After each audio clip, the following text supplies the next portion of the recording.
Chapter 42 Everblaze. The Ogre King. Sophie thought slowly, fairly certain her brain was about to call it quits. He wasn't dressed like a king, at least not by elven standards, or human standards for that matter.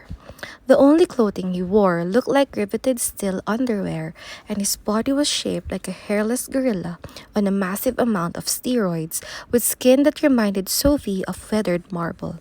He carried no weapons and arrived with no guards. And while he did have enormous glittering yellow stones set into the centers of his stretched out earlobes, he had no crown, no scepter, no signet ring. His bald head was marked with some sort of black squiggly patterns, but didn't look kingly. It pretty much just screamed, "This dude is scary." Still, there was something regal about the way he fearlessly faced the goblins, all of whom were at least a foot taller than him. And his scratchy voice held authority as he turned to Sander and said, "Settle down, goblin. I'm only here to pay my respects." For a second, Sophie thought Sander was going to pounce, but his snarl faded to a glare as he stepped back and said, "Then allow us to clear you a path." Sander glanced at Sophie as he turned to leave, and his eyes seemed to be saying, "Follow us and I will clobber you." But there was no way Sophie was going to miss this. "I'm pretty sure that was the freakiest thing I've ever seen," Fitz whispered as he, Kif, and Biana caught up with her. "Yeah, not gonna lie, I almost peed my pants. Did you see his nose?" Kif curled his fingers in front of his face to mime the gigantic bulbous mass. "He could have taken us all out with one sneeze. And his teeth," he shuddered. Fitz and Biana did too, and the king's gray pointed teeth were terrifying. But Sophie was much more bothered by his eyes. The two cold silver orbs tucked among the lumps and bumps of his face had a glint to them, a hint of glee that didn't belong on the face of someone coming to a funeral. The crowd toppled over themselves to get out of the king's way, and Sophie and her friends rode the wake, ducking back into the masses when they had a clear view of the stage. The councillors stood hand in hand in a precise line, and their bodyguards had formed two lines surrounding them, one on the ground with their backs against the stage, the other behind them, their swords raised. "King Dimitar," Councillor Emery said from the center of the line, while all 11 councillors bowed as one. "How generous of you to come." King Dimitar bobbed his head in the briefest bow possible, though he didn't have much of a neck, so that might have been the best he could do. His droopy chin seemed to connect directly to his muscle-bound shoulders, giving him a permanent hunch. "I assumed all the kings would be here," he said, turning to study the sea of curious faces, "but perhaps I was too late to catch them." "No," Councillor Emery said carefully. "They were otherwise engaged." "Of course they were," King Dimitar agreed, "and I'm sure you will have their full support for whomever you elect as your newest counselor."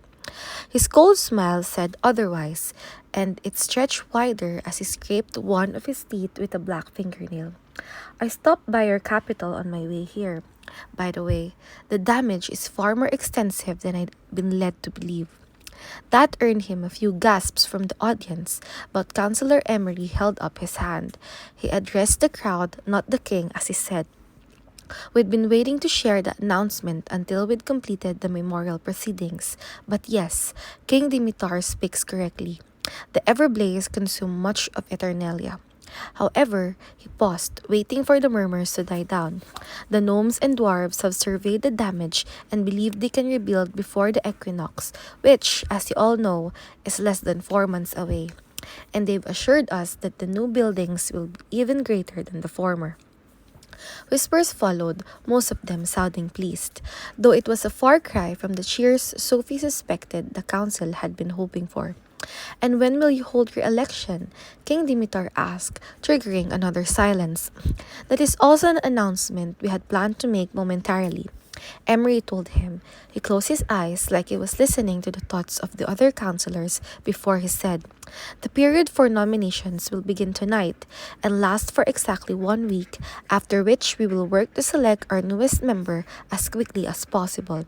And once the counselor is elected," he added, turning to King Dimitar, "a gathering will be held in Luminaria with yourself and all the other leaders so that we all can prepare to move forward together." Looking forward to it, King Dimitar told him. "One final announcement, since I've covered all the others," Counselor Emery added. "Given recent events, we've decided to declare a period of grieving, effective immediately. All Nobel facilities, including Foxfire Academy, are closed until the new counselor is elected." Sophie glanced at her friends as the crowd hissed with more whispers. "No school for at least a week?" "I assume that includes your legendary sanctuary," King Dimitar asked, forcing Sophie to pay attention. She wanted to strangle something when he added, "I'd been hoping to pay a visit before I left.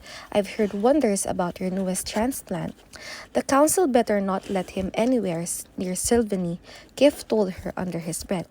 Sophie nodded, resisting the urge to cheer when Councillor Emery told the king, "We must respect the grieving period." "Perhaps after the gathering in Luminaria, then," King Dimitar pressed. "Yes, perhaps," Councillor Emery agreed. "We appreciate your patience and the time you shared with us today. Please bring our regards to the rest of your court." "That's it?" Sophie asked, a little louder than she meant to, as all 11 counselors bowed. But seriously, what was the council thinking? They should be demanding to know why he was interested in Sylvanie, and if he knew anything about the homing device and the never seen and the footprints outside the sanctuary.